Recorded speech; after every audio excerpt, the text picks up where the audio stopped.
In murder, rape and those accused of witchcraft have been fatally assaulted or have their homesteads torched. Communities are aware of the consequences of taking the law into their own hands but feel they cannot endure being terrorised. Well, Dr. Sats Cooper is the president of the International Union of Psychological Science and he joins us now from our Durban studios. Good afternoon, Dr. Cooper, and thank you for your time on the PM News Desk. My pleasure. What sort of psychological effects would you say does criminality have on communities? Many of these people, of course, are living in fear and anxiety. I think that we need to, first of all, understand that we've got a huge gap of poverty and unemployment on the one hand, and a small sliver of progress, wealth at the top in all our various towns and cities throughout the country. The mass of our people are not part of what is happening in our society. They're unemployed, and they're going to turn against people who they perceive as different and perceive as people who are there taking the wealth out of their communities or taking their jobs and so on. And that leads, obviously, to them to turn to those people who speak other languages. They're not local.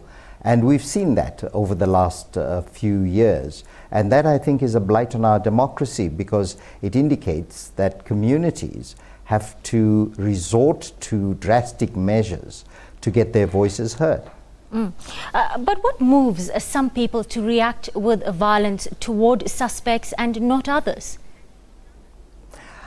I think it's because, first of all, they're so frustrated with the levels of crime within their own community that when something like this happens, they feel they need to take the law into their own hands. The criminal justice system is failing them. The police don't respond on time. And we then see this leap into lawlessness, as it were. It reminds me of the period during apartheid when people did the same thing. We're reaching those frightening levels right now where communities have lost faith in our police and lost faith in the criminal justice system to restore a sense of justice and well-being to them. Are you saying that those who mete out mob justice here, do they see themselves in a role as being defenders of the moral community that requires protection, or are they simply rationalizing it and feel they're justified due to the perceived inefficiency of the police and the criminal justice system? You see, in communities that have had their needs met, you won't find this kind of outbreak. But in communities that have been neglected, you will find the levels of tolerance becoming shorter. You'll find the levels of frustrations rising, and people will then feel that there's no other way to have their voices heard than to take the law into their own hands. And that's why I think it's a failure of government.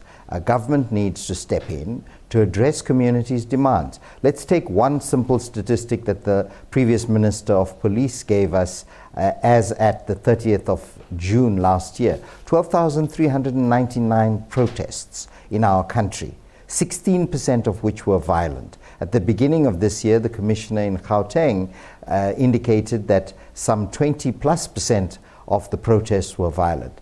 No society can tolerate this kind of outbreak and still act as if it is normal. We should react to the crisis in our midst with alarm and with concern. But what we get is platitudes. So you'll get a statement or two, and most of our politicians are inaccessible. None of us can access our politicians at the levels at which we actually do have some access. It is at local government level, local municipalities and councils. And then too, they're separated from the rest of us because they have better houses, they are in perpetual meetings, but most of us don't see the benefits on the ground. In major urban areas, of course, all of us benefit. But for the vast majority of our communities out there, they don't see the benefit in that fashion. Dr. Sats Cooper is the president of the International Union of Psychological Science, joining us from our Durban studios. Thank you for your time.